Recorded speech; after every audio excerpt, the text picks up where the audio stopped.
Welcome back to Brain and Mind in Business and Society. Today we're going to talk about engaging in public debate.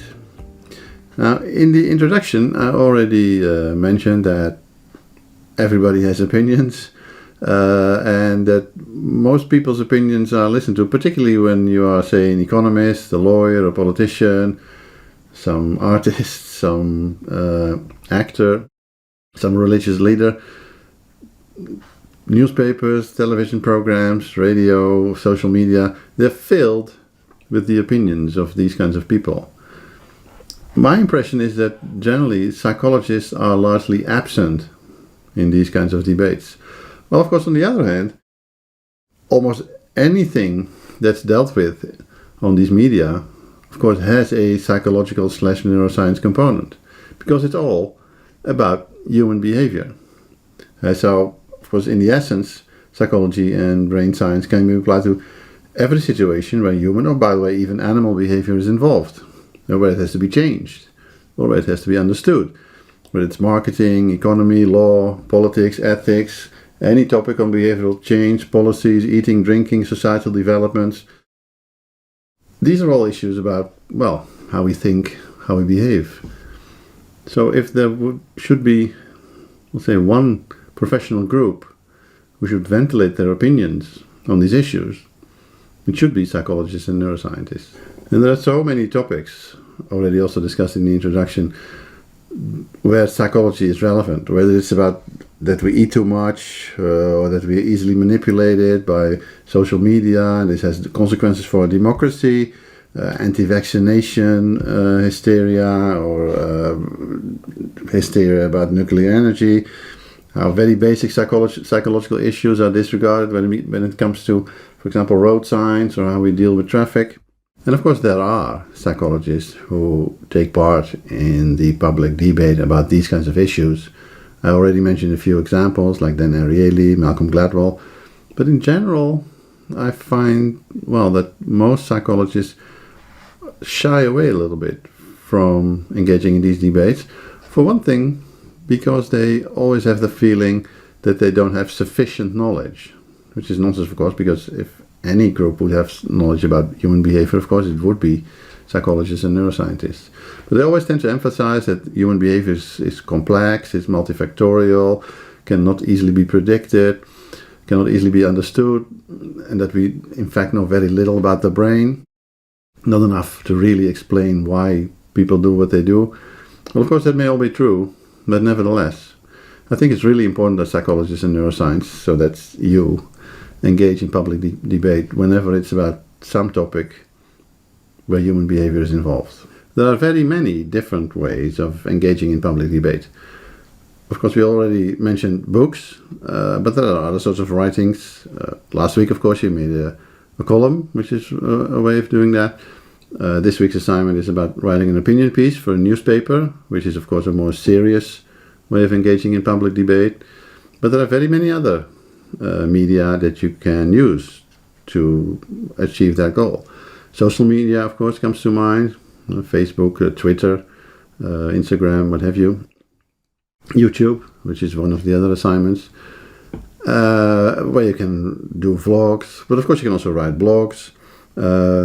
And yeah, another fairly obvious way of engaging, fairly directly engaging in public debate is, of course, to appear on radio shows or on TV. Let's have a look.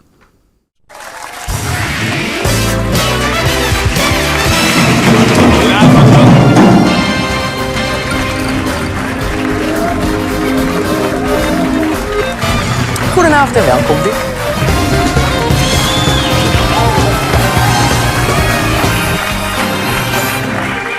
Waarom stelt u die integriteit zo ter discussie van deze mensen? Ik stel niet eens zozeer de integriteit van de levenslijnkliniek ter discussie. Ik stel ter discussie eigenlijk het maatschappelijke fenomeen waarin we dit normaal vinden, druk op die manier op ouderen uitoefenen en het ook als oplossing gebruiken voor dingen waar het eigenlijk natuurlijk helemaal geen oplossing voor moet. Deze vrouw had niet hoeven overlijden wat u betreft. Er is natuurlijk allerlei onderzoek die dat laat zien. Dat soort onbewuste informatie keuzes beïnvloedt. Soms zelfs heel sterk. Het grote probleem van racisme is inderdaad beeldvorming. Er is heel veel hersenonderzoek en psychologie dat laat zien dat in ons hoofd allerlei negatieve associaties bestaan met donkere mensen. Wilders is echt de meester in het bespelen van de amygdala in de politiek. Misschien ook moeilijk voor te stellen, maar de twee rechterkanten van die jurk zijn precies identiek. Nee, hoe kan dat nou? De vrije wil bestaat niet. Ja. Nou, dat is nogal een uitspraak. Had Robert M. anders kunnen doen dan hij gedaan heeft? Nee, Robert M. had niet anders kunnen doen dan hij gedaan heeft. Zodra hij iets doet, hup, meteen... 40 jaar. In ieder geval meteen... We zijn langsgegaan bij Victor Lamme. Hij is hersenonderzoeker en weet hier alles van. Dit is zeker een doorbraak in positieve zin. Gegeven de geschiedenis die er dan vooraf is gegaan, 50 minuten zonder zuurstof, is het al een vrij spectaculaire ontwikkeling. Heel Nederland, misschien zelfs deze mensen tegenover mij aan de tafel, is slachtoffer van euthanasie-marketing. Gegeven de kennis die we hebben over hoe beslissingen worden genomen in ons brein. En kort door de bocht zou je dus kunnen zeggen dat mensen die rechts stemmen meer worden geleid door angsten. Terwijl mensen die links stemmen, met hun prefrontale cortex, die angsten juist onderdrukken. De AFM wil dat mensen zich bewust worden van de risico's en de onzekerheden rond pensioen.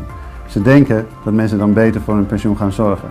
Maar ze bereiken precies het omgekeerde. Er wordt gezegd door deskundigen, u bent daar eentje van, dat als je spanning en druk hebt, dat je dan nog wel eens eerder weer in je oude, hoe zullen we het noemen? Ja, in je oude automatische reflexen vervalt. Dat is inderdaad in het geval van pedoseksualiteit. Eigenlijk is Zwarte Piet zo gek nog niet. Want dat is natuurlijk zeker voor kinderen een heel positief donker iemand. Hij brengt cadeautjes, hij brengt snoep. Tegelijkertijd zorgen diezelfde stukken van je brein die je allerlei misschien nutteloze spullen laten kopen, die zorgen er ook voor dat mensen ambitie hebben, of dat mensen elkaar vertrouwen, of dat we de wereld vooruit willen helpen. Dat is de essentie van onze beschaving eigenlijk. Professor is niet overtuigd. Zeker. Maar we zijn aan het eind van dit gesprek. Ik dank jullie al.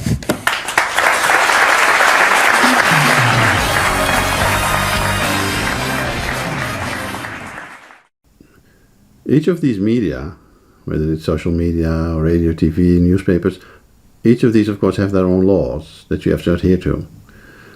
For example, TV, the example that you just saw, of course requires that you are very concise. You have to make your point really quickly, typically right from the start, because otherwise you will get lost in the whole message that you want to convey.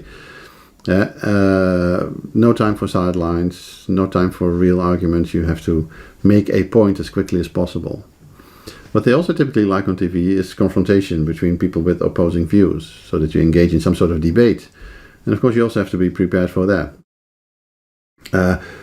Another thing which typically happens on TV and radio is that they ask the wrong questions. Not the questions that you expected, or not the questions that are really about the topic that you want to talk about.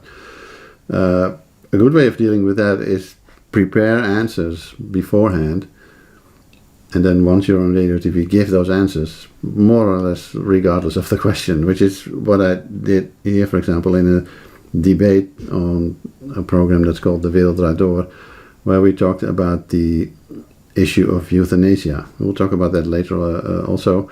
But just have a look at the first question that's asked here, which was about a tweet I gave, about that I considered it murder to perform euthanasia on the patients that are dealt with here. That was not really why I wanted to be there and what I wanted to explain. So I just gave an answer to another question. Zo ook bij professor Dr. Victor Lamme, hoogleraar cognitieve neurowetenschap aan de Universiteit van Amsterdam. Hij twitterde na onze uitzending: Levenseinde kliniek laat schaamteloos zien hoe iemand wordt gedwongen tot euthanasie bij DWDD. Moord met 1,5 miljoen getuigen. U bent nieuw aan tafel, u twitterde direct na onze uitzending en u zegt: dit is geen euthanasie, dit is moord. Dat is nogal wat. Ja, nou kijk, waarom ik dat zeg is het volgende. Onze ouderen staan natuurlijk de laatste tijd onder enorme druk. Er wordt ze wijsgemaakt dat de zorgkosten enorm stijgen, omdat iedereen noodloze behandelingen krijgt aan het eind van zijn leven. Er wordt ze voorgespiegeld verpleegtehuizen, 24-uursluis, verschrikking. Thuiszorg gaat allemaal niet meer door. Dat roept natuurlijk enorm veel angst en onzekerheid op bij die ouderen. Nou, wat daarnaast wordt gezet, in mijn optiek, is het alternatief. En dat is: neem het heft in eigen handen. Wees je kinderen niet tot last. Met andere woorden, pleeg euthanasie of teken een wilsbeschikking. Daar gaat nog een sausje overheen van doe gezellig mee, want ja, iedereen doet het. Hè. Er zijn zelfs websites waarop bekende Nederlanders staan die het ook allemaal doen. En kijk, als we één ding weten uit hersenwetenschap en psychologie, is dat zo'n combinatie van angsten en sociale druk heel erg dwingend en bepalend kunnen zijn in de keuzes die mensen maken. Dus ik stel mij daarom 2 vragen. En dat is ten eerste, zijn onze ouderen nog werkelijk vrij in het bepalen of zij dat wel of niet willen? En ten tweede, ja, welk probleem wordt hier nou eigenlijk mee opgelost? Is het werkelijk het lijden van deze patiënten wat wordt opgelost met euthanasie? Of is het meer een oplossing voor een breder maatschappelijk probleem? Now, what you also have to prepare for, particularly when you appear on TV or radio, is some mayhem. Everybody will have an opinion on you after this, positive, but also quite often negative opinions, particularly on social media. And now we mentioned social media. That's of course another medium on which you can engage in public debate, but again with its own laws. Twitter, well known for its very limited set of words that you can use, 288 characters, I think nowadays. Of course, you can circumvent that. Nowadays, you see a lot of these so-called threads where people actually post the whole story with one tweet after another. Other social media like Facebook or Instagram, YouTube, of course, these social media allow you to present more elaborate stories, but they will typically be read or seen only by your followers. So there it's mandatory that you first amass a large enough set of followers, because otherwise, your message will be lost in cyberspace. Now, the medium we will focus on today is writing, again. Writing, in this case, an opinion piece for a newspaper. So that's the assignment, write what's called an OpEd, which is indeed an opinion piece for a newspaper, magazine, etc. And so again, just like with the column, you have to think of a societally relevant issue, preferably timely, as for something that's going on now, which is important, which is urgent, what everybody's talking about. And then again, ask yourself, okay, what could neuroscience or psychology say about this topic? And what you have to do there, of course, in such a piece, is again, present your viewpoint. It has to have a viewpoint. It's an opinion piece, as clearly as possible. And you really have to take a stance based on your expertise. Again, preferably a counterintuitive stance, a radical or unexpected one. But in this case, what's really, really important is that you build this stance from a whole set of arguments, preferably all from psychology and neuroscience, but of course there could also be other arguments. But you really have to build towards a conclusion, and at the end also show how your, say, solution, your opinion, your view on the matter really helps in solving the issue, helps in making a better world, in showing how society may benefit from your opinion. Because otherwise, opinions are like, so it should be an opinion which is also, to some extent, solving the issue at hand. Now, unlike with a column, of course there are also some differences with the column you wrote. For one thing, it will be lengthier, in this case between 600 and 700 words. The style of writing, of course, is much more serious for an opinion piece. Of course, you can use humor, but sparingly, I would say. An opinion piece is really much more about, making a serious contribution to a particular societal issue, societal debate. Now, who invented this idea of opinion pieces in newspapers? Because you would expect that newspapers get filled with pieces by journalists and editors. In 1970, the New York Times started with this. Their idea was as follows. They typically would have the editorial page, which was the page where the major editors or the editor-in-chief ventilated his or her opinion. And they wanted to sort of counterbalance this with an opposite page, literally on the opposite page, a set of articles with divergent or different opinions or different takes on a particular situation. And that's why it's called an op-ed. So here you have the editorial page and you have the page opposite of the editorial page. So that's where the name comes from, OpEd. And of course, op also refers to the fact that on these pages several opinions are ventilated. Now let's have a look at what New York Times actually says about this page. The purpose of the op-ed page is neither to reinforce nor to counterbalance the Times' own editorial position. The objective is rather to afford greater opportunity for exploration of issues and presentations of new insights and new ideas by writers and thinkers who have no institutional connection with the Times and whose views will very frequently be completely divergent from our own. So there you have it.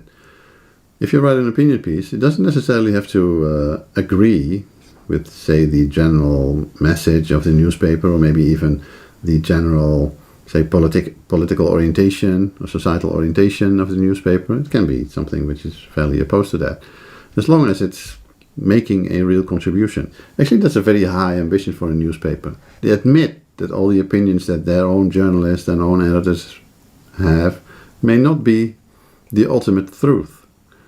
They admit that maybe there are other points of view which can shine a better, or at least other light on the issue. I published a few opinion pieces in newspapers like Volkskrant, NRC, but maybe it's nice to hear from someone else for a change. So what I did was do an interview with another psychologist, in this case Roos Vonk from Radboud University. She's a social psychology professor who wrote a lot of opinion pieces, who also wrote a lot of books, by the way, and also is very active on Twitter. In the latter primarily in her capacity as an activist, because she's also a very adamant fighter for rights for animals, animal well-being, vegetarianism and veganism. Let's have a look at what she says about, well, the book she writes and also the opinion pieces and related issues.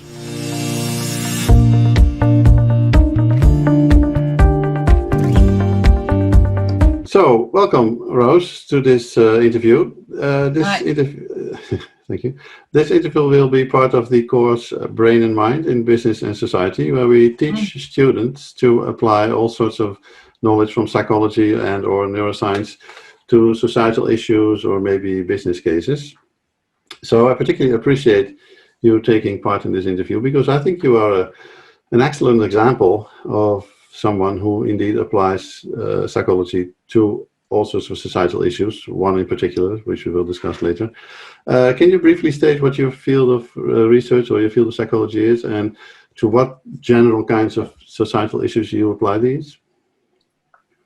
Well, I've worked in social psychology for a really long time, since I got my PhD in 1990, so that's a really long time ago. And my first research career was about person perception and impression formation, so how we form impressions of other people.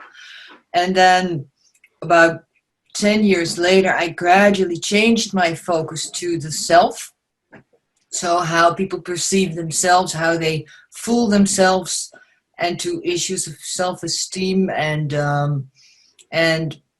all kinds of things related to self-knowledge and self-deception. For a couple of years ago, I kind of started my third research career, which is on human-animal relationships. My early research interests all kind of go together in this new field that I'm exploring now, because there's a lot of person perception involved in the issues I'm studying, like, for instance, images of vegetarians and vegans, stereotypic images, and, annoyance about vegans. So that's one of the topics I'm studying. And also, self-deception on the part of meat eaters, for instance, people who eat meat and who would rather not be confronted with the downside of meat eating. And so my former two research careers kind of come in very handy now in this field. Okay, thank you. Yeah, because of course, next to your academic papers, you also wrote, if I counted it well, like 5 popular science books. You also write columns for Psychology magazine, Dutch version. Well, stop doing that this month. Oh, okay. Well, that's too bad. But anyhow, you did that a lot. So can you tell us a little bit about the, say, core messages of those books and maybe also of those So books? I've been writing columns for a really long time for a psychology magazine and also for a former business magazine, Intermediaire, about, psychology on the work floor.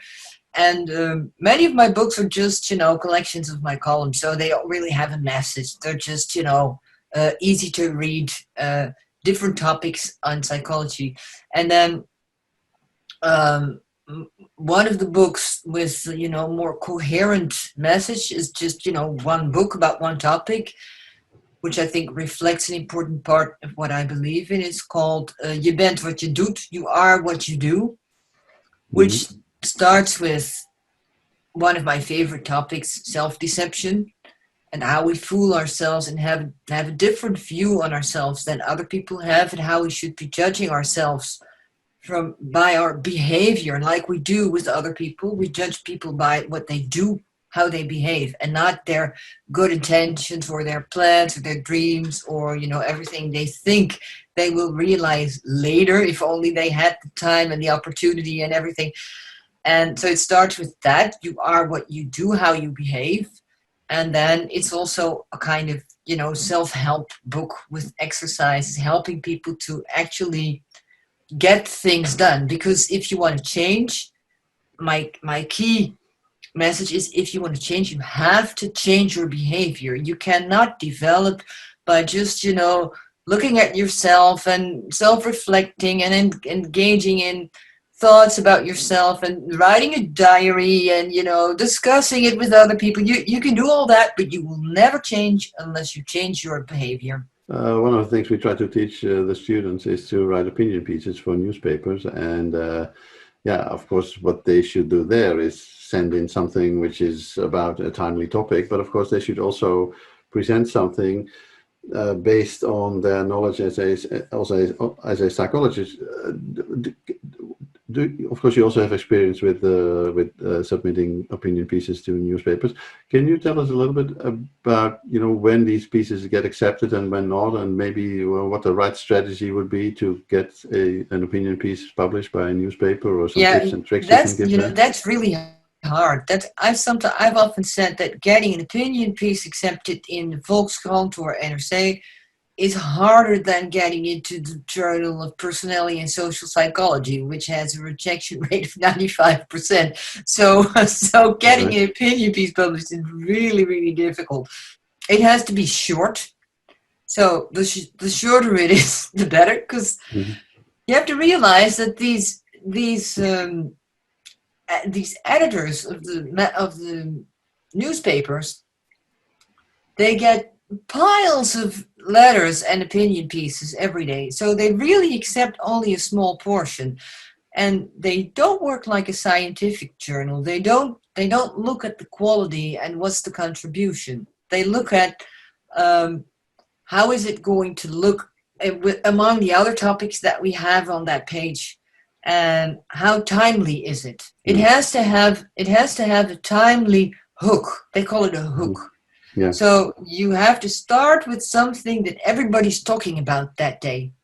And if you have this timely hook, then you have a better chance of getting it accepted. But you also have to realize that because it's timely, they're also getting piles of letters and pieces on that timely topic. So then you also have to distinguish yourselves from the others. Do you also think that it matters whether you write something from your expertise, so in your case from psychology? So the example I always give is that, if there's something about nuclear energy, of course, when I write something about nuclear energy, no newspaper will be interested because I'm not a nuclear physicist. But when I would write something about the fear of nuclear energy, which is of course a psychological topic, then they would potentially publish this. Do you think this is true, or can you actually write anything you like as long as it's timely and hot? I'm not really sure. See, I've done both. I've written my opinion on factory farming and stuff like that, which really isn't my expertise. And I've written pieces more in my role of professor, explaining how a phenomenon works. And I think both of them are equally often rejected. And sometimes when I write something as a professor, and I think everybody's discussing this topic and they really have to know the facts before they keep on debating with each other. So I will explain the facts to them. And then I write this piece, and I think it's really, really useful because it explains everything. And then the editor is going to say, yeah, but it doesn't really have an opinion. And then it's not exactly because there's not an opinion in it. So well, actually, that's something we teach the students. Of course, it has to be both. You know, it has to be based on something which is your expertise, but on the other hand, it also really has to have a strong opinion. Of course, it's entirely true. Yeah. And I think they like it if you have like a really sweeping statement, like this is something catchy, has to be sweeping, and so they like that. I would like to address one particular opinion piece you wrote. Which was about things that Dutch VVD, right-wing politician, Stef Blok, said about ethnicity, multicultural integration and the problems associated with that. So let's have a look at what he said first, and then we will talk a little bit more about it. Over xenofobie ben ik, vrees ik, zeer pragmatisch. Ik heb de vraag uitgezet op mijn ministerie, maar die doe ik hier ook. Noem mij een voorbeeld van een multi-etnische of multiculturele samenleving waar de oorspronkelijke bevolking nog woont. Dus dan vallen Australië en Verenigde Staten af, want daar is de oorspronkelijke bevolking uitgeroeid. Multi-etnische, multiculturele samenleving waar de oorspronkelijke bevolking nog loopt en waar een vreedzaam samenlevingsverband is. Ik ken hem niet. Je loopt vrij snel tegen de grenzen aan wat een samenleving kan hebben. En vandaar dat ik ook zeg, ik begrijp de mensen in Amsterdam-West en de Schilderswijk. Want als je in de Noorderhout woont, is het hartstikke leuk om op zondag naar de Turkse bakker te gaan. Je hebt ook geen last van een aantal bijeffecten. Maar als je er middenin woont, heb je enorm last. Ik kan het verschil tussen Hutu en Tutsi niet zien, ook niet tussen Shiite en Soeniet. Je kunt het helaas zelf wel. Het heeft niks te maken met blank of gekleurd. Waarschijnlijk zit ergens diep in onze genen dat wij een overzichtelijke groep willen hebben. Zo'n beetje jagen, om een dorp te onderhouden. En dat we niet goed in staat zijn om een binding aan te gaan met onze onbekende mensen. Daar zijn we zo rijk zijn dat dan niet veel meer van zijn. Okay, so this stirred quite an upheaval in national but also international media, up to accusing Stef Blok of overt racism and what have you. However, some evolutionary psychologists, one of them being Mark van Vught, professor of evolutionary psychology at the Free University, argued that in its core, there is quite some truth in what Stef Blok said here. So let me quote him literally. He said, there certainly is a core of truth to this. Babies already have a fear of strangers, showing how deeply ingrained these things are. We often make a distinction between us and them, which may grow into overt hostility. This has its origin in how we lived thousands of years ago. What's the point of sharing your food with someone you might never see again? The traits by which we segregate people are quite random. Skin color, dialect, eating habits, religion.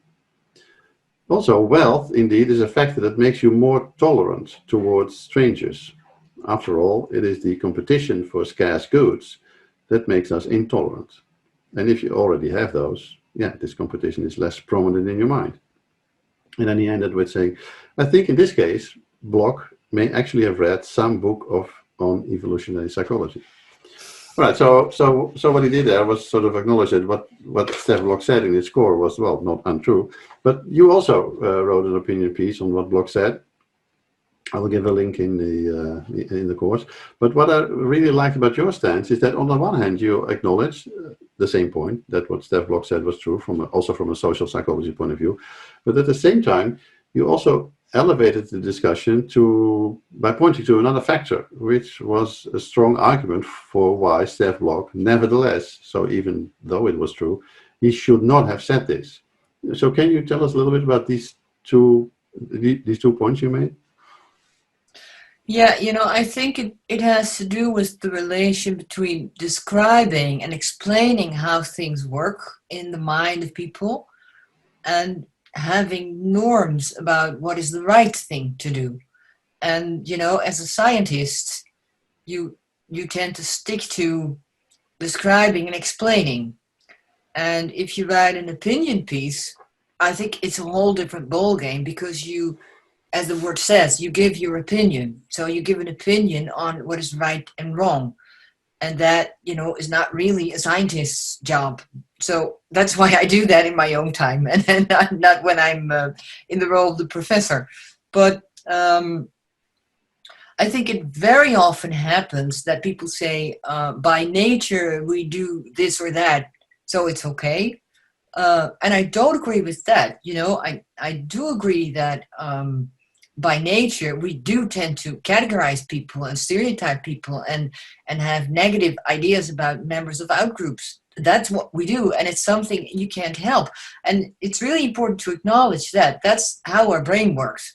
But it doesn't mean that it's right. It's the same thing when people say, by nature, men want to spread their seed, so they want to have sex with as many women as they can. So if we do that, if we roam around and put our semen everywhere, it's good because we're close to our nature. Of course, that isn't true. You also mentioned that even though what he said may have been right from an evolutionary or even social psychology point of view, there's also the issue that, particularly for a politician, of course, what he says is taken as a norm for other people to adhere to, and exactly. That from that perspective, it's actually unwise to say things like that, because then you elevate these kinds of opinions, or at least that we should just follow nature. You elevate that to the norm. While indeed, of course, the essence of human civilization is to not always follow our instincts. Yeah. And for this reason, he should not have said this. Yeah, he by his behavior, he sets a normative standard. And I think it's a very important issue more generally, because politicians, because of populism, they want to, say things like that because there's a big audience that likes it, and politicians are enormously eager to please, so they want to say things like that to make themselves popular, and because they think it will appeal to a broad audience. What they don't realize is that our normative standard is going down because they're setting this example, and they're all taking us down by setting examples like this instead of showing good normative moral behavior. Now let's go over the piece she wrote with regard to Steph's blog. Now let's go over the piece that she wrote in response to what Steph Block said in a bit more detail, because I think it's a very good example of using psychological argumentation and also elevating the discussion to a somewhat higher level. So we're not going to read it fully, but I think this is the first interesting part where she actually acknowledges that what Steph Block said was not completely nonsense. All those people who are so angry about these statements, she says, probably do not know the long series of experiments from social psychology that show that people instinctively and automatically divide others into us versus them on the basis of ethnicity, nationality, gender, age, football clubs, etc. And think more negatively about them than about us, and automatically associate negative characteristics with members of other groups. In this sense, Block is right that integration and the pursuit of a multicultural society is an uphill battle against deeply rooted prejudices about other groups. Okay, so this is our first point, acknowledging that what Block says is right also from a social psychology point of view. But she also wants to elevate this discussion to another level by saying, on the other hand, there are so many things that we may instinctively want, but do not do. If we always followed our instincts, we would eat anything we liked, especially sweets and fat. Men would force themselves on every woman they wanted, and there are many more examples to think of where we are happy that we also have the ability to control ourselves to some extent. We are civilized, and our culture teaches us to regulate our instincts. See? So, on one hand, she acknowledges the point from social psychology that people put other people into different categories.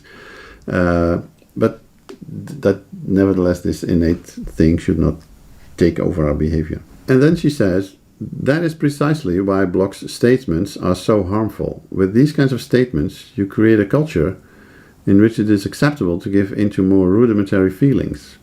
If people around us, like politicians or other celebrities, freely express these feelings, then this will have the effect that we reinforce that behavior. It reinforces us to think, then I can say that too. We are social animals by nature and conform to the group norm. This can be the norm within our own circle, our in-group, but also the norms of society as a whole, which gets influenced by what politicians say and do. And so there she brings in another psychological argument, which is that we are social animals and tend to copy each other's behavior. And so from different angles she builds this point that even though what Bloch said was inherently true, he still should not have said this. So this was an example from politics, and of course politics is a very popular topic on TV, in the news, in newspapers, commented on by a whole variety of people. But indeed, of course, politics is also primarily human behavior. So there too, there could be all sorts of psychological and neuroscience issues or explanations for why people tend to have a particular political opinion or why people do what they do there. Sam Harris in the US is a good example of someone who has the, you should say, courage to talk about the psychological underpinnings of things like race, IQ, but also identity politics, which is of course a huge topic in the US and it's now also becoming in the Netherlands. And because of course there too, there are all sorts of psychological and maybe even neuroscientific issues underlying these matters. Another topic, of course, is President Donald Trump, ranging from to what extent there is some psychological illness underlying what he's doing, up to why people actually vote for him. Common opinion, of course, there is that people who vote for Trump are stupid, ignorant, low IQ, low education. Well, of course, if you would write something like that, this would fall within the realm of what everybody says. So that's not really all that interesting. In this case, for example, it would be much more interesting to come with a counterintuitive approach to, in this case, why people vote for Trump. As on this paper, the question is asked, were Trump voters really irrational? Are they really as dumb as everybody says? And here, arguments are given that maybe this is actually not the case. And of course that makes for a much more interesting read. If, of course, you can substantiate this with, say, psychological or neuroscientific arguments, as is done here. So have a look at this example, I would say. Here's another counterintuitive political issue. General opinion, again, is of course that Republicans, right-wing people in the US, do not believe in climate change. But is that really the case? Well, this paper argues, maybe not. And again, it's a professor in psychology, two professors in psychology who have studied this, have looked at it in a bit more detail and from a bit more scientific, in this case psychological angle, and come to another conclusion. Again, a counterintuitive one, which makes for a more interesting read. And so that's really important in writing an opinion piece. If you write something that everybody thinks already, or everybody agrees on already, that will never get published. You need a counterintuitive, new, fresh look on the issue at hand. Now, another set of writings that you will often see, particularly on the internet or in blogs, is trying to explain societal developments or anything else on the basis of psychology and neuroscience. So this is again on politics. Key psychological differences can determine whether you're a liberal or a conservative. That's of course nice. Trying to get inside the mind of conservatives versus liberals to see what kind of psychological explanations there are, and there are quite a lot, of whether you're right wing or left wing. I suggest you read the article. There are a lot of things said here. For one thing, conservatives have larger amygdalas, one of the things they discuss. Republicans are more easily scared, liberals more easily distracted, and they're not that good at Stroop tasks, fairly surprising issues. And that, of course, again, makes for a nice read. The most covered topic, I think, in blogs and maybe even newspapers or at least magazines, is, of course, health. Humans tend to be quite obsessed with their health, whether it's about disease or obesity, being fit, what have you. And of course, there's also a lot of psychology and neuroscience to that, which you can write about. But there again, that often tends to be quite boring. So if you want to write about a topic like that, again, try to find an unexpected new angle. To give an example, obesity alters brain structure and function. Now this is new. This is something, well, at least I didn't know. Of course, we always think it's the other way around. Your brain causes you to overeat, or some mechanisms in your brain causes you to overeat. But here in this case, it's the other way around. Now suddenly the obesity itself causes your brain to alter. Maybe you then get in some sort of positive feedback loop, and before you know it, you weigh 500 kilos. So again, an unexpected angle.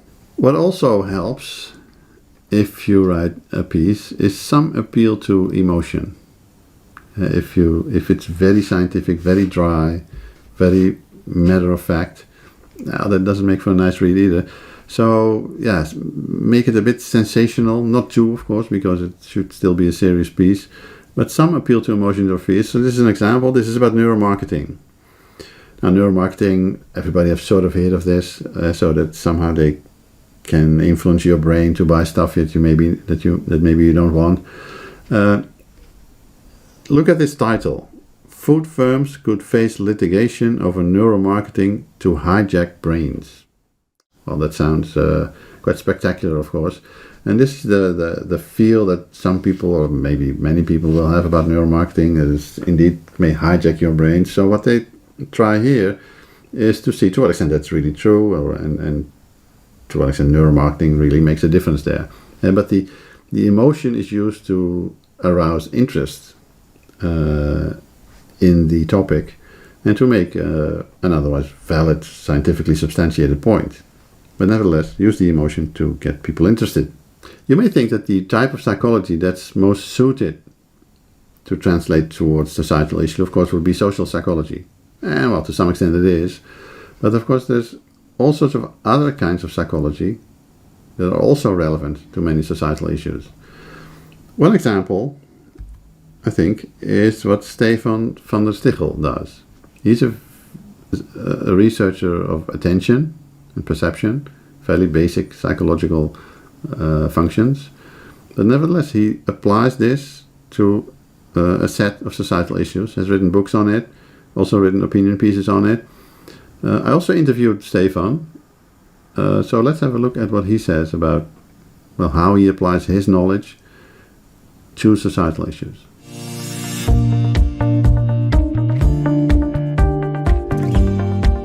So, hi Stefan, welcome to this interview.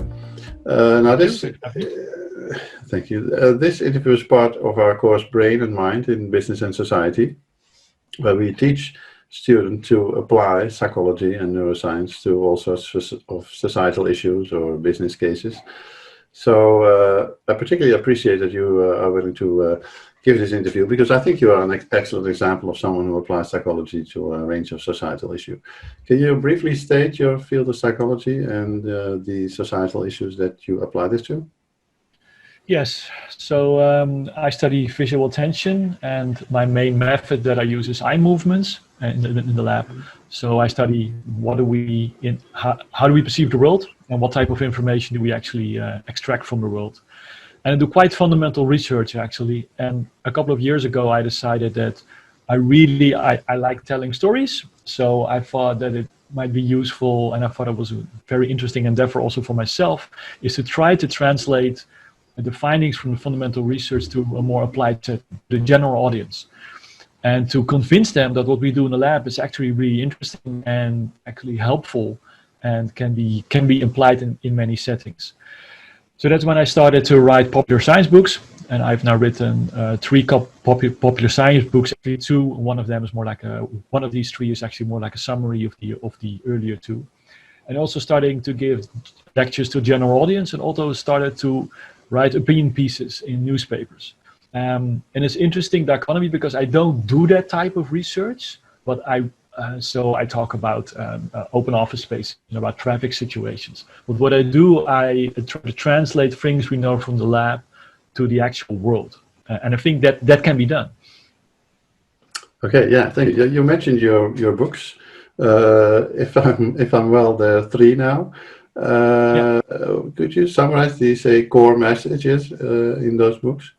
And also, I'm wondering which of the 2 you actually like best. Writing academic papers or the other things you mentioned. Writing books or opinion pieces. Yeah, so let me start with that. So I've written quite some academic papers, and I really enjoy sort of the freedom that you have when you start to write more popular science books. The jokes you can make, the examples you can take more time, and it doesn't have to be in a formula way. And I feel that scientific writing is very interesting and a very creative process, but just to make a joke once in a while, and just to take the time to reflect on things, and also to take a style that's a bit more relaxed. I really enjoyed that. I also had to learn it, so I had a good copy editor who really helped me with that, because it's very different. You can take a lot more freedom, and sometimes it's a little awkward to take that freedom for the first time, and it's really helpful to have someone to help you in the process. So the first book I wrote is How Attention Works. It was first published in the Netherlands, later by MIT Press internationally, and also is getting a Russian and I think a Japanese edition and a Chinese edition. Wow. And that was really about my research. That was really about me just having my lectures on, and but then in a more informal way. So mostly about my research. I also talk about my own research in that book.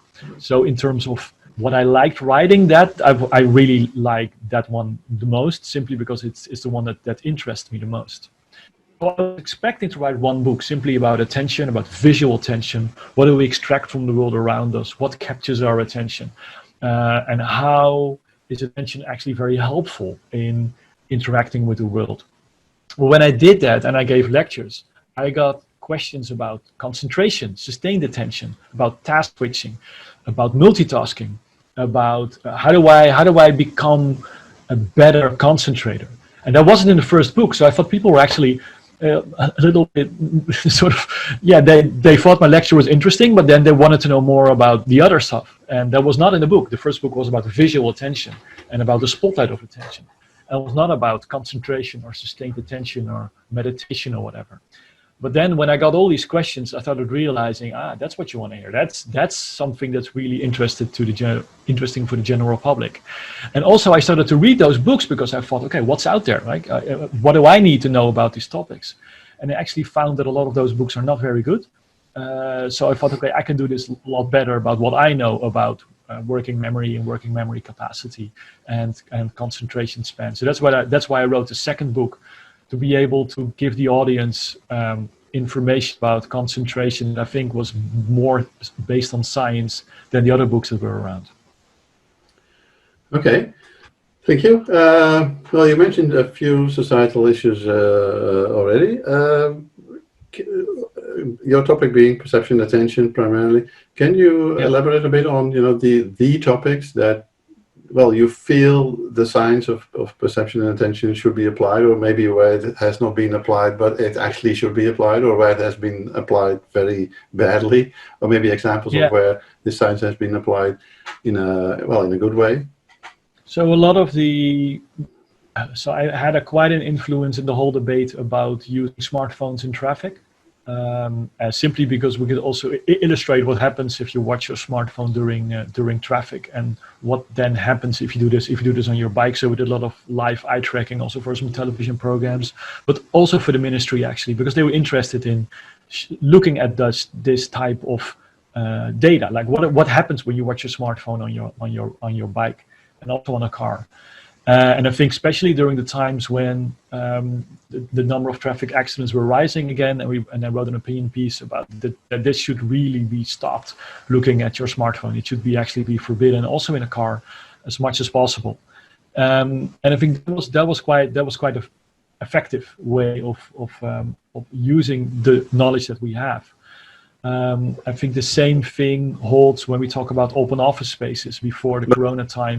Wait a second, but do you have the feeling that the knowledge that you then provided, say to the ministry or what have you, actually is used, is applied to enough extent? Well, not to enough extent, because a lot of the situations are still weird, like the regulations are still weird. And every time I say it, I also say that we should really look at smartphone use in a car as well, and where I think the Dutch regulations is really weird, that you are not allowed to hold your smartphone while you're driving in your hand, but you can still interact with your smartphone while it's in the car kit. So that's extremely weird. So there we haven't been successful yet. But what happens there is we were at a couple of conferences, and there was really a coalition of a lot of people that were aiming for the same thing. So I think it wasn't me, but I think it was just the coalition that we really started to make pressure on. There are a lot of people now saying this, and we should really start doing it. Now you also mentioned this other example of open office spaces. Can you tell us a little bit more about that? So when I wrote the second book, I wanted to support the second book by writing an opinion piece.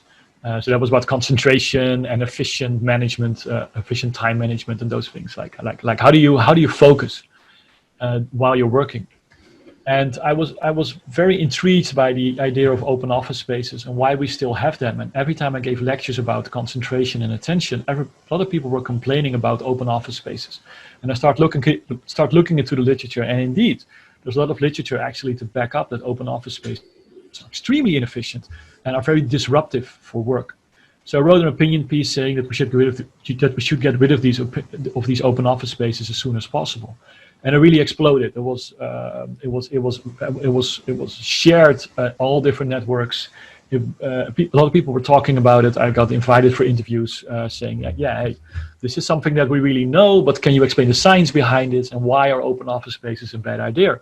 Also got invited by companies, and I was invited to explain why they should change their open office space and make it more efficient for humans, and for the employees, that it's actually better for them to have more room to concentrate. And at that time, and actually I think we started something, because there also were some other writers who started talking about it. And there was also a whole documentary actually made about the negative effects of open office spaces.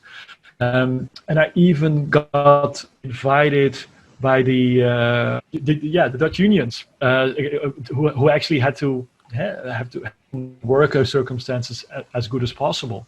And they actually used knowledge that I got from the science to really, in the negotiations with companies, saying that this should be changed.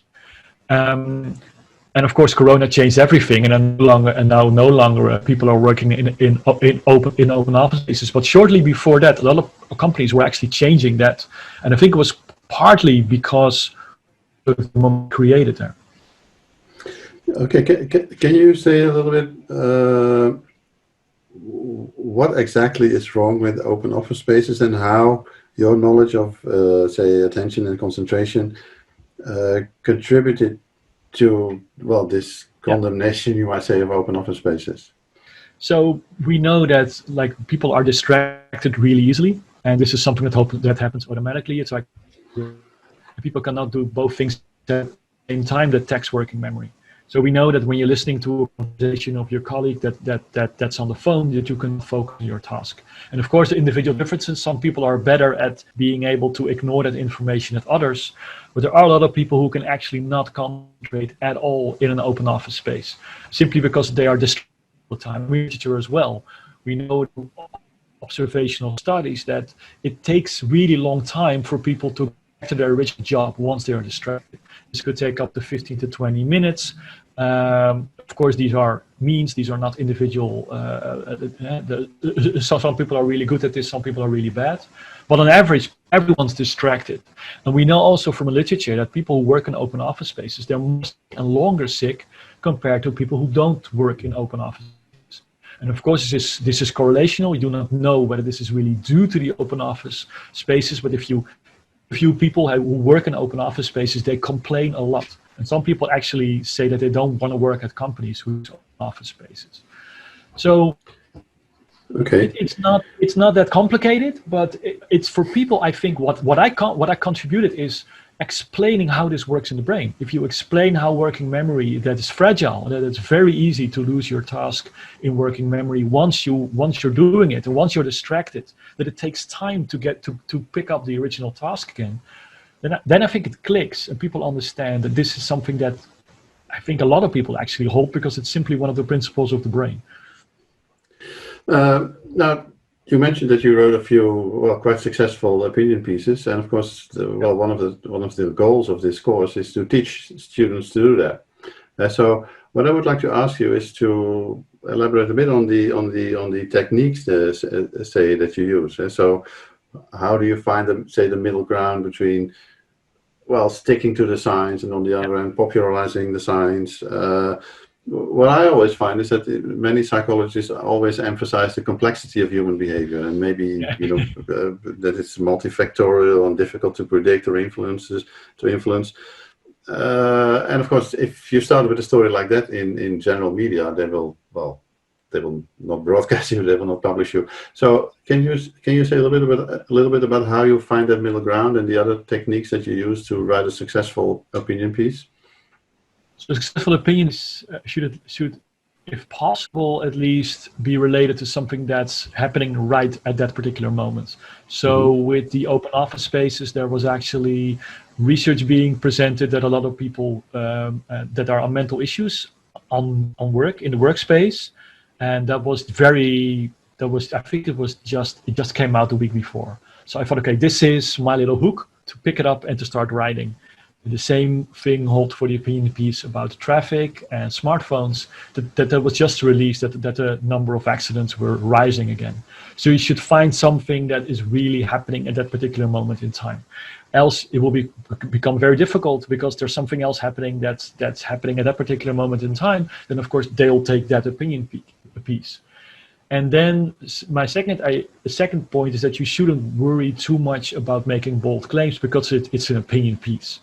And I think in science, a lot of people understand that opinion piece is something else than a scientific paper. And they know that you have to do these types. And else, as you said, else they won't publish it, right? So you need to make bold statements. And I think it's relatively easy to make bold statements the moment you have something that everyone agrees on. So for a psychologist, it's not surprising that I would claim that you shouldn't use your smartphone on your bike, or that you shouldn't be in an open office space. It's sort of Psych 101, right? It's very basic knowledge. It's knowledge that we all sort of tend to agree on. I think that was the reason why I didn't get a lot of negative comments about those particular opinion pieces. However, I also have my Well, one thing comes to mind. You mentioned this is something everybody agrees on. I think what you mean there is everybody in psychology agrees on. Yes. Because I myself am always also quite amazed at how little knowledge is, even 101 psychology indeed, is present in society and in business. So it's something that everybody agrees on, but on the other hand, it's also something that, well, apparently is not known in the general public. No, and that's quite surprising, right? And so that's also what I meant. It's everyone agrees in psychology, but for some reason it doesn't transfer to the general public. So I think that's why doesn't it transfer to the general public? If indeed it's psychology 101, which we already knew like 50 years ago. What's the reason behind that, do you think? Because everybody listens to economists, to lawyers, to what have you. Apparently nobody listens to psychologists, or at least not enough. Well, I think it partly has to do with what people think about psychology and what psychology does. So when I tell that I'm a psychologist, I generally don't say that I'm a psychologist. I don't know what you say, but I tend not to say that I'm a psychologist, simply because, first of all, I am not. I have a background in artificial intelligence, but I'm also not saying that I'm an AI person, because I still feel problematic being a psychologist, because a lot of people have a different view of what psychology is. They read news They read magazines like Happiness and Flow, which are Dutch magazines that talk about how to be happy and how to have a good life and how to love your other people around you. And that's not the type of psychology that we do. The type of psychology that I do is about attention and about working memory. And it's not something that a lot of people find very attractive because it doesn't tell them how to be happy and how to live a happy life. So I think it partly has to do with when people think about psychology, they think about it in a very soft way. And when people think about economy or biology, they think about it in a more, something that's objective and not so extremely subjective as psychology. So it's a quite broad field, psychology, and I think experimental psychology and cognitive psychology should try to be better at explaining that what they do is actually relevant and is different than clinical psychology and the psychology of health and the psychology of happiness. Yeah, well, that brings me to another question. Do you think that psychologists do that enough? Indeed, being present in popular media, involving themselves in public debate. For example, now, of course, we are in the midst of this corona crisis, and essentially, what the only people we hear from are virologists or politicians or, well, some crazy people. Well, of course, in the essence, this whole corona crisis is about behavior. We should hear a lot from psychologists. So, do we have any idea why we hear so little from, well, psychology and neuroscience? Well, I think this partly has to do with what I said, is that it's simply the view that people have of psychology, like, of course, we also had the replication crisis, right? And I think a lot of people out there are aware of that psychology. A lot of people have a quite negative view on psychologists in general, and perhaps not in the field that we're in, but more general, claiming that it's all also subjective, and it's not strong science, right? It's not hard science. And when there's somebody talk about a virus, that's hard science. And when someone's talking about behavior, there's probably going to be the person next week saying something completely else. And of course, this also holds for the other fields, but for some reason, because psychology is so broad, that other people argue that this is something that's not going to be helpful because this is not hard science. Second, I think the people that have been in the media might have been not so good advertisement for some of us, because we always see the same persons. There are only one or two people on television that talk about psychology, and there's one of them is really, really, really famous. And we need to have more variety of people on television and in the media talking about psychology. But because one or two persons are so dominant currently, I think a lot of people don't try because they feel they probably have to compete to the Erik Schedders of this world, right? And I think it will be better for the field in general that we see a more diverse group of people representing us in the media. So I really hope that the students also take that opportunity and try to be a voice, because, as I said, I think we need to change how people look at our field in general, because, mind you, it's not that positive, and this is definitely due to how psychology is currently being presented in the media by all these Happiness and Flow magazines. All right. Okay. Maybe a bit related to that. Are you present on social media, or what's your opinion on social media? Of course, for one thing, it's very distracting. So maybe you're opposed to it. But it's very bad for your concentration, of course. At least that's how I experience it myself. But are you yourself present on social media? No, I'm not. I have a Facebook account which I mainly use to follow bands, but I'm not. I have a Twitter account, but I don't check it. So one of the reasons I don't do it is because of the distractions. I do see other scientists being active on Twitter. I think that's a good idea. It's simply not for me. I don't want to be on my phone the whole time. I don't want to worry if I say something that 2 hours later I've got the whole internet complaining about me. I don't want that. So I use other type of media to get my opinion out there. But I do think it's a good idea if it's really something that you like, and if it's something that sort of matches with your personality. It simply doesn't match with my personality to respond within 140 signs or whatever it is. That simply is not working for me. But I think it's important. I think it's important that we are involved, and I think that important there's a large voice of people translating fundamental research to a more applied setting. Simply not for me, but that doesn't mean other people don't like writing books, which I like. So I think it should just fit with your personality. Okay, well, I think that's a good note to end on. People should do what they like. Yes, so, absolutely. Yeah. Thank you very much for joining us for this interview, and hope to see you again soon. Thank you. You're welcome. Good luck with the course, everyone. Finally, I would like to discuss one more example, which is of my own, where I engaged quite fiercely in a debate on what's called end-of-life euthanasia. Now, you all know euthanasia, that is, when you're terminally ill, cancer, what have you. Yeah, no need to sit that through to the end with lots of pain and anger and anguish. In that case, of course, euthanasia is a good solution, and I fully agree with that. But what we have nowadays in the Netherlands is that euthanasia is also used for all sorts of different problems, you might say. I was particularly aroused by a documentary that was aired on TV on what's called the end-of-life clinic. The end-of-life clinic provides the service that if your own doctor doesn't want to give you euthanasia, you can, call them.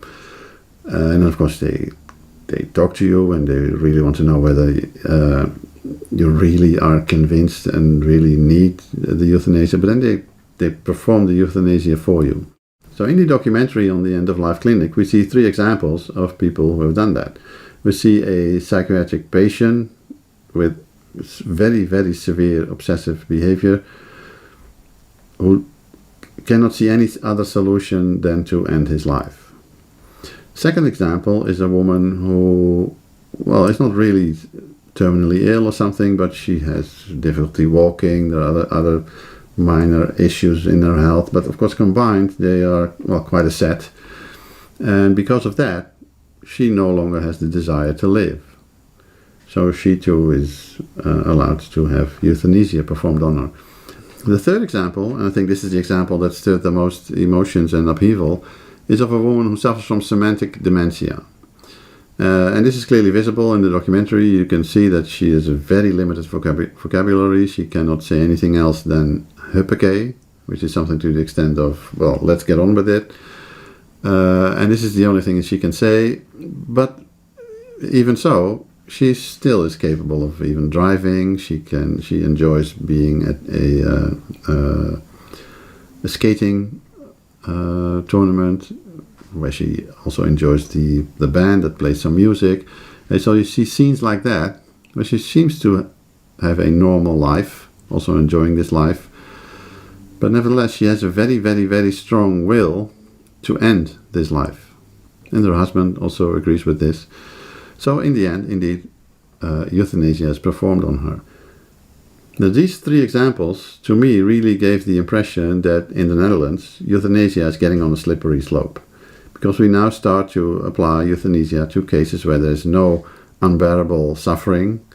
For one thing, the second woman, who had all these minor illnesses, she was, on the day before the euthanasia, she was taken to the beach. And then she felt completely happy and even said, if every day would be like this, I wouldn't want to die. But of course, every day is not like that for her, because she's typically alone in her house. But then, should euthanasia be a solution for a problem of loneliness? I don't think so. And of course, the third case was even more striking, particularly because in the documentary you could really see the almost pressure that was put on this woman to fulfill the euthanasia, even at a location where she didn't want it. So when I saw this, I tweeted, "This is murder. Murder in front of 1.5 million people," because that's how many people saw the documentary, or at least parts of the documentary, in another TV show. So this was then picked up by the media, and they then wanted me to elaborate on the issue. In one way, by appearing on this TV show, De Wereld Draait Door, quite a popular Dutch TV program with lots of viewers, to engage in a debate.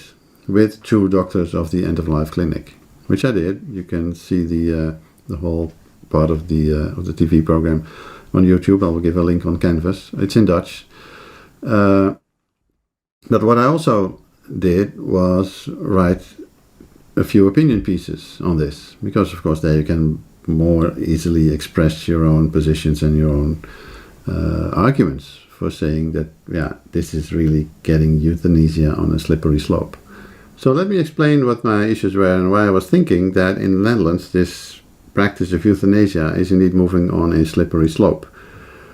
Many people in the Netherlands nowadays indeed have expressed this will to end their lives as soon as they become, say, demented, or if they lose their mental capacities in some other way. And of course they are really convinced that they do this out of their own free will. Now there you have it, free will. I of course wrote a book, Free Will Does Not Exist. I have some objections against that idea.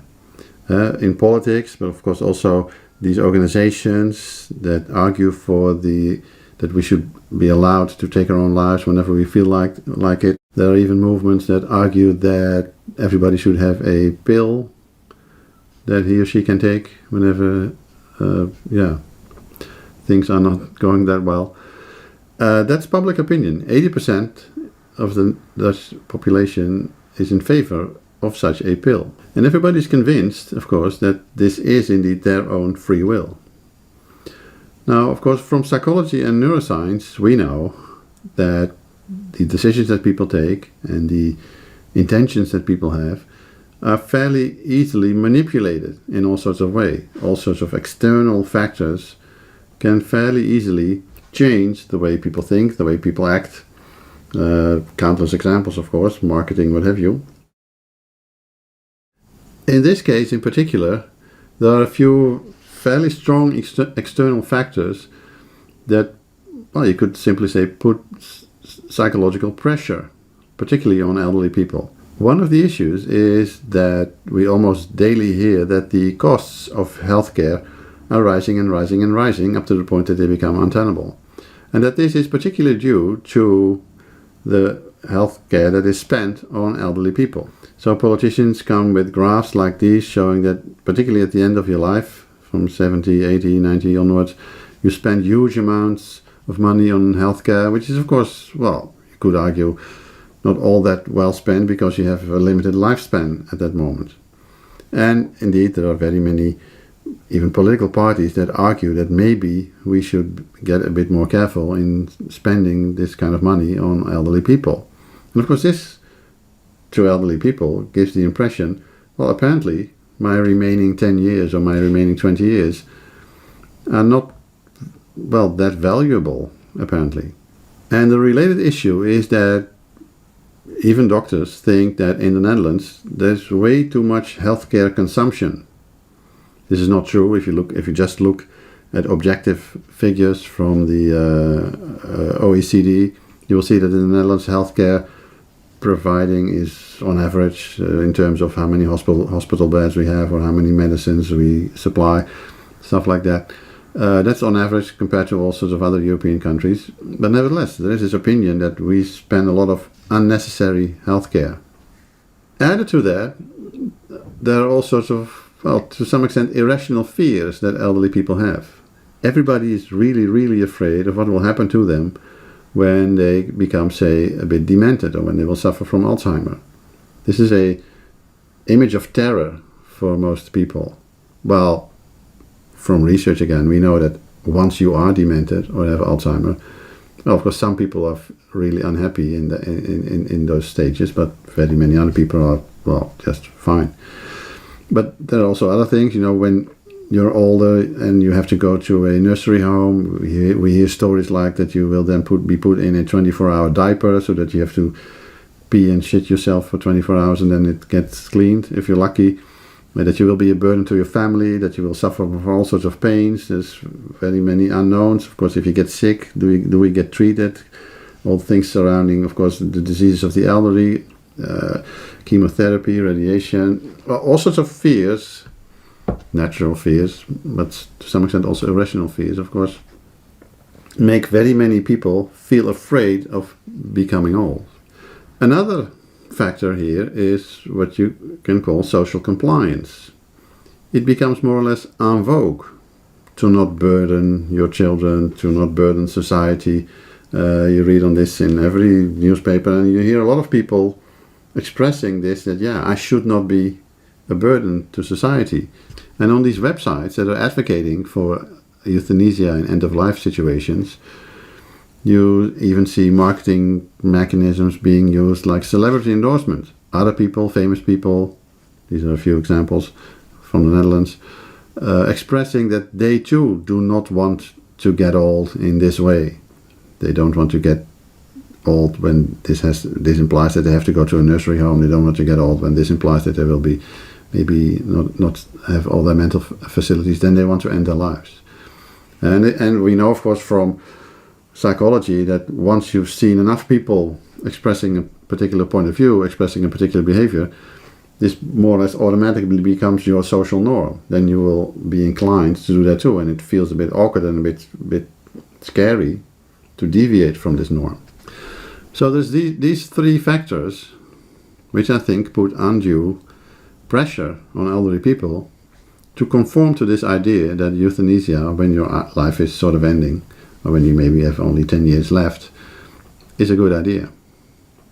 And the one being this fear of the unknown, fear of Alzheimer, fear of 24-hour diapers, fear of what happens to you when you will get old and be depending on other people, social pressure from the environment, social pressure from politics, social pressure from society that you're spending this money, also social pressure in the sense of celebrity endorsement. You see all these other people agreeing with this point of view.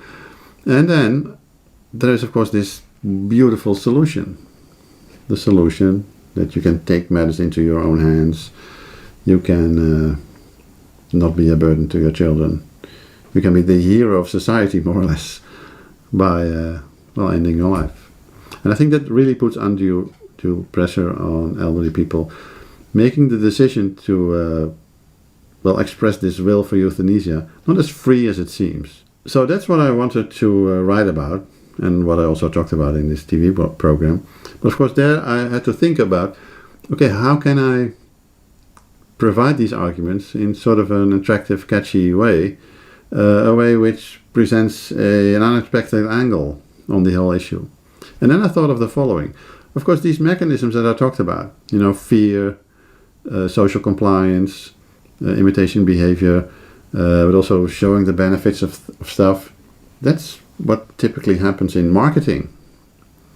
So if we look, for example, at a famous website, booking.com, a very well-known site where people can book hotels, they use the same principles. They show you beautiful images of hotels, so showing you all the benefits and how nice it will be when you do this, when you book this hotel. But of course they also use these social pressure things, like showing that there are other people also looking for this hotel, putting some social pressure on you. And of course they also use fear in the sense that there's typically only a few rooms left.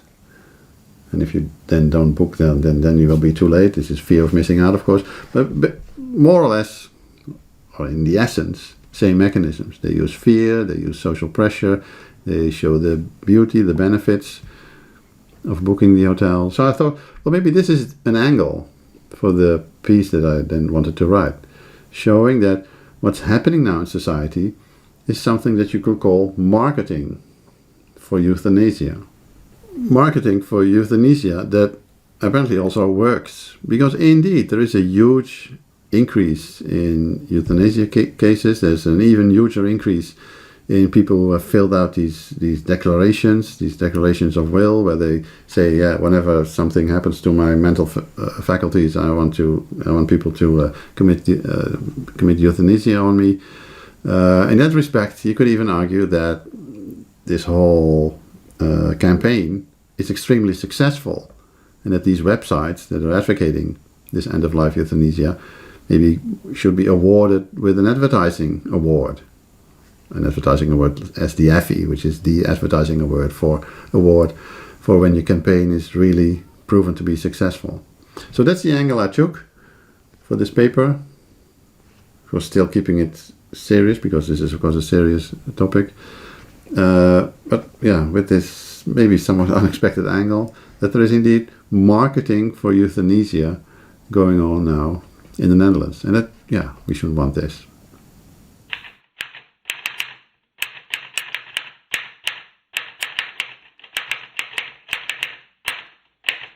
Beware. Covert advertising for euthanasia. The Dutch Association for a Voluntary End of Life uses marketing techniques to sell the self-chosen death. That crosses a line, Victor Lamme says. Victor Lamme. February 26, 2016. In 1971, marketing experts Philip Kotler and Eduardo Roberto introduced the concept of social marketing. An organized effort, by a group that seeks to persuade others, to accept, adapt or abandon, certain ideas, attitudes, practices or behaviors. To what extent are marketing techniques used in propagating euthanasia? A successful campaign starts with drawing attention. Each year, the Dutch Association for a Voluntary End of Life organizes Euthanasia Week. The last edition was a great success in terms of the attention it drew. Airing of the documentary on the end-of-life clinic stirred a lot of media upheaval. And I have to admit, I was nicely duped too, by increasing the media attention by commenting on it on national TV. In marketing, emotion is played, preferably with a nice slogan. Every life has a worthy ending, says the website of the Voluntary End of Life Association. How brilliant, given the fear and insecurity that many elderly people experience.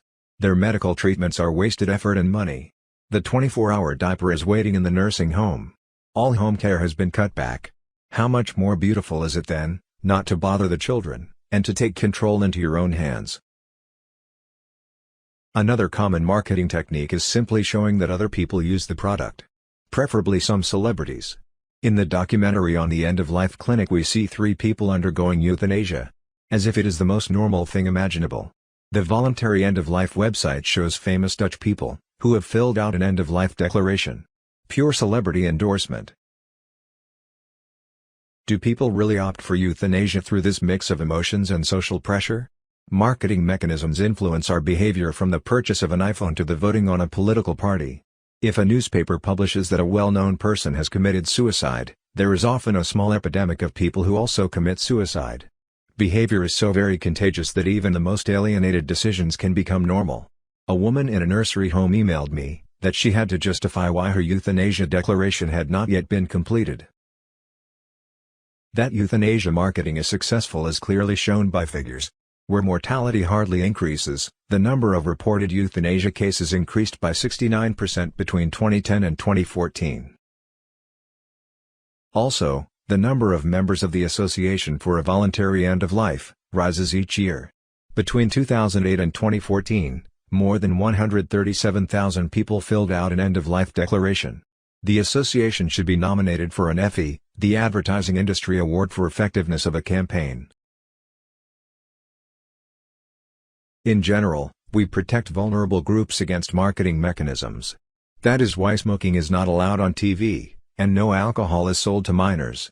One of the legal requirements for euthanasia is that the patient must have expressed his will, without pressure or unacceptable influence from others. Marketing mechanisms often work unconsciously. Simply believing someone who says to have freely opted for euthanasia is based on a very naive notion of free will. It ignores how easily people are influenced by the world around them. How strongly a mix of fears and social pressures can unconsciously affect an apparently free decision. The government often protects people against the whims of their own will. Saving for pension is mandatory, because otherwise almost no one will do that voluntarily. Wearing a seatbelt is enforced with strong sanctions. Some paternalism against the whims of free will, which may suddenly opt for euthanasia on a gloomy Sunday afternoon, is therefore in order. The objections that the Schnabel Committee has offered, to the political call to extend euthanasia towards requests based on a completed life, are therefore justified.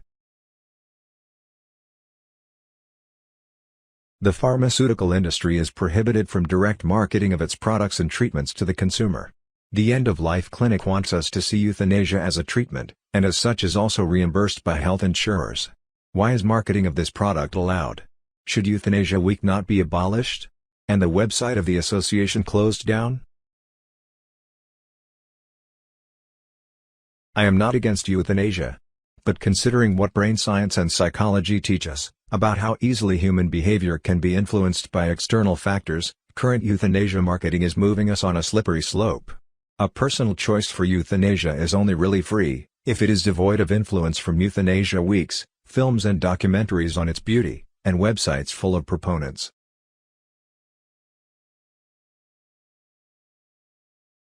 All right, so you may have expected, of course, after these articles I wrote, and especially after the appearance in this TV program, of course you get a lot of people having opinions about what you say.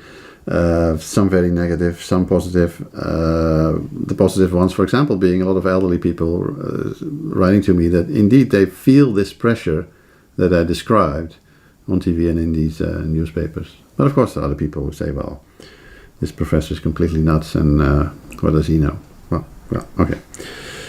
So, back to the assignment. Writing an opinion piece, an op-ed. Now, how do you write an op-ed that gets published? For one thing, of course, it requires that you write about a topic that's currently in the news, something timely. And you also have to write from your expertise. Yeah, so no one cares about that's the example I always give, about the opinion of a brain scientist on the technical aspects of nuclear energy. But if, as a psychologist/neuroscientist, you write about the irrational fear for nuclear energy, yeah, that's of course something we are supposed to talk about, and we can maybe contribute something to this debate. Now, and as I said, it's also, I gave countless examples of that too. Make sure that you have a unique point that has not already been taken. So otherwise, no one will be interested in your story. And you have to take a clear stance. That's what Roos Vonk, of course, also said. Don't be too balanced. That's fine for your science papers, but not for an opinion piece. And you have to write in an attractive way. So again, the things that were said about, 5 tips for popular science writing, read that again. Remember the feedback I gave on your column. Sometimes it may have been a bit harsh, but yeah, try to incorporate that feedback in the writing of your opinion piece too. So of course, you will get feedback on your first draft. Study examples. That's another very good way to learn this. I will give links to all sorts of other opinion pieces.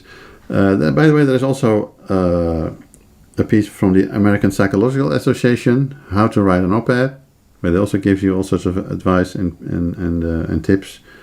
I can highly recommend that you read that too. And then, yeah, in the end, I think you will succeed in writing an attractive op-ed. And maybe one of you, or some of you, will be able to really get this published in a newspaper, which would be perfect, of course. So I wish you all the best of luck with that. Bye-bye.